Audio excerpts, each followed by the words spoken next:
UAE में शाबान का चांद नजर आ गया, रमजान 2026 का काउंटडाउन शुरू।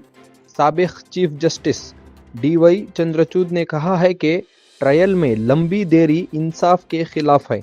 उन्होंने उमर खालिद के केस का हवाला देते हुए कहा कि ट्रायल शुरू होने तक बेल देना एक उसूल होना चाहिए।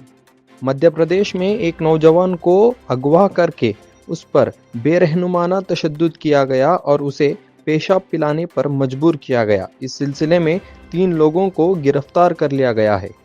कर्नाटका के senior IPS officer DGP Ramchandra Rao की एक खातून के साथ ऑफिस के अंदर की गैर मुनासिब वीडियो वायरल हुई है। ऑफिसर ने इसे एआई फैब्रिकेटेड और साजिश करार दिया है, जबकि हुकूमत ने जांच के अहकामात दिए हैं।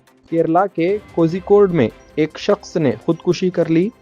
उस पर एक खातून ने बस में बदफाइली का इल्ज़ाम लगाते हुए वीडियो वायरल की थी, जिसके बाद वो शख्स शदीद ज़हनी दबाव में था।